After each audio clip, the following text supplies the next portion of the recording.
That was goddamn adorable.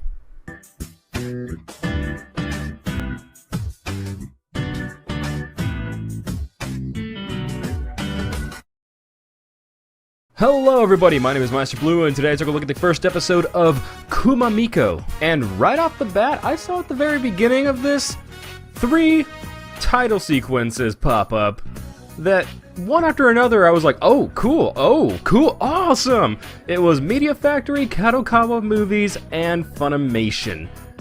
I saw pictures of this show, not like videos or whatnot from the show, but just like the images from the show ahead of time. I had no idea it was gonna look this good. The show looks, it's way above standard in my opinion. I think this is a way above standard animated show. It's beautiful looking, it's very colorful, all the people are vibrant and they stand out, but they don't look like they don't belong in the background that they're in.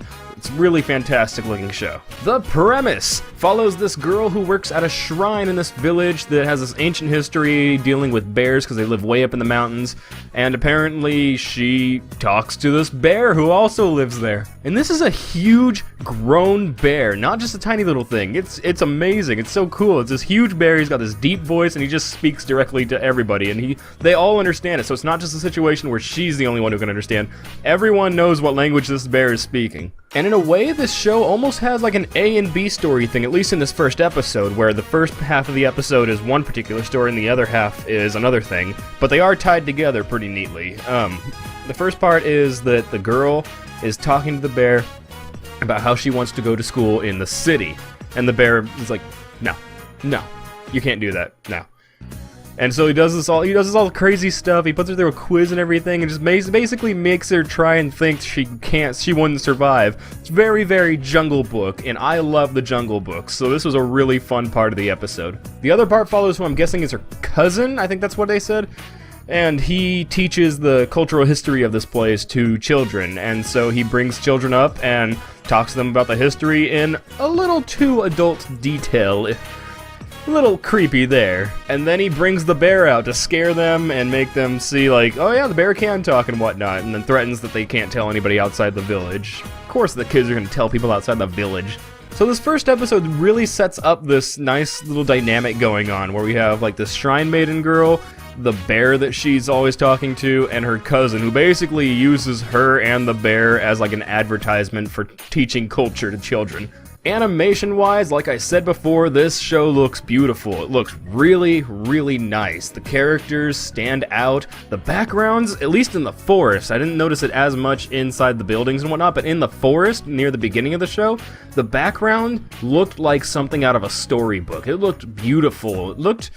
It had a kind of blur to it, not like a negative blur or whatnot. No, it had kind of like a blur, almost as if it had been like just pasteled and made beautiful before being animated on and everything, and it looked great. The bear moves amazingly. The bear, they literally draw it exactly like a bear, but they have it do like the most human of movements.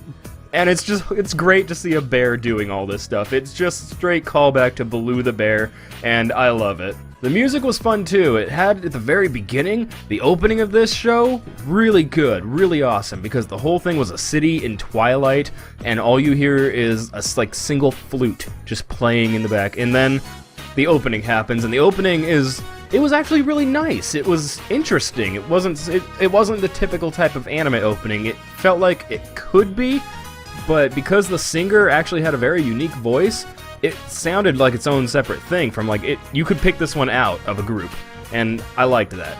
And the thing I really liked about this episode is that there was a really funny fourth wall breaking joke where when the girl says that she wants to go to the big city to go to school, the bear says no, and then after a while they kind of like come to terms with the thing.